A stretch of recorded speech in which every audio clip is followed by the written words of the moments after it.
최근 대화형 인공지능, 챗 GPT에 대한 관심이 뜨겁습니다. 사용자의 질문이나 명령에 따라 각종 자료를 수집 정리해 대화체로 제공해주는 서비스인데요. 설교문이나 기도문 작성도 가능한 것으로 확인되고 있습니다. CBS 토론에서 챗 GPT 활용에 대한 기대와 우려, 그리고 인공지능 시대 교회 역할에 대해 논의했습니다. 오요셉 기자입니다. 출시된 지 2개월 만에 사용자 1억 명을 돌파한 대화형 인공지능 챗 GPT. 챗 GPT의 등장은 목회 현장에도 적지 않은 관심을 불러일으키고 있습니다. 사용자의 요청에 따라 그럴듯한 설교문이나 기도문도 금세 완성합니다. 단순히 본문에 대한 주해를 제공하는 것이 아니라 사용자의 상황 등을 파악해 맞춤형 설교문을 작성하는 수준입니다. 그 본문 내용만 설명해 주느냐? 그게 아니라 그걸 당신이 처한 상황이 그래? 그러면 이런 쪽으로 설교를 하는 게 어떨까라고 조언까지 해주는 단계까지 이제 온 거죠. 몇 단계 거쳐가지고 좀 세밀하게만 해주면 강단에서 설교를 해도 부족함이 없는 게 될 수가 있는 상황에 온 거예요, 사실은.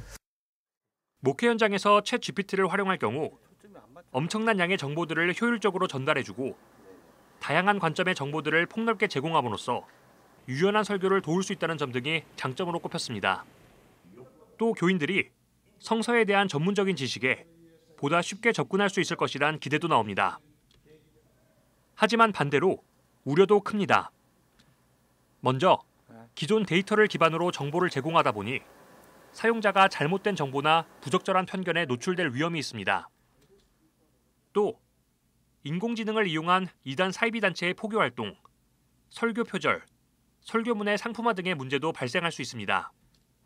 특히 시대에 대한 이해와 성령의 조명을 통해 이루어져야 할 성서 해석과 설교가 자칫 생명력을 잃을 수 있다는 지적도 나옵니다.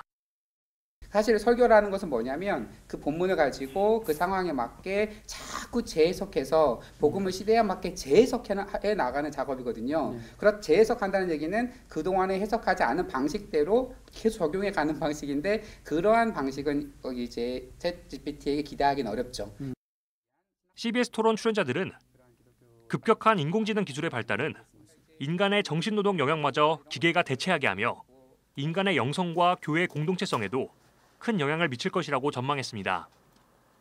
이어 인간의 본질에 대한 탐구와 종교의 가치에 대한 치열한 고민이 필요한 때라며 교회는 인공지능에 대한 윤리적 기준과 신학적 담론을 제시하며 선구적인 역할을 해야 한다고 강조했습니다. 윤리적인 발전의 가이드라인을 명백하게 제시해줘야 된다라고 생각을 합니다. 그래서 이것은 어디까지 갈 수 있을지 교회가 선도적으로 앞서서 얘기를 해줘야 되고요. 그리고 이제 자꾸 이제 기계가 모든 걸 대체하다 보면 인간의 존엄성에 대한 부분도 자꾸 우려의 목소리가 나오잖아요. 그래서 인간이 하나님의 형상으로 창조된 것이라는 그 신학적인 것들도 중요성도 분명하게 얘기를 해줘야 되고 또 챗 GPT와 같은 인공지능은 불평등을 더욱 심화시킬 것이란 우려도 나왔습니다. 토론 출연자들은 전문성을 가지고 인공지능을 활용하는 그룹과 그렇지 못한 사람들로 양분돼 양극화가 극심해질 것이라며 교회 공동체는 평등과 약자에 대한 보호, 공동선에 대한 담론을 제시해야 한다고 강조했습니다. 우리가 이때 생각해야 될 영성과 윤리는 그 어떤 때보다 평등. 우리는 모두 대등하다라고 하는 것을 어떻게 이런 시대에도 계속해서 얘기해 줄 수 있겠는가. 하나님 앞에서 어떻게 모든 인류가 동등한 사랑을 받을 수 있는 대상들인가를 교회가 더 고민하고 어떻게 이 시대에 얘기해 줄 수 있고 그걸 실현해 나가게 만들 수 있을까를. 챗 GPT 현상을 돌아보며 인공지능 시대의 교회 역할을 논의한 CBS 토론, 챗 GPT와 교회 본방송은 오는 3월 11일 저녁 11시 10분에 방송될 예정입니다. CBS 뉴스 오요셉입니다.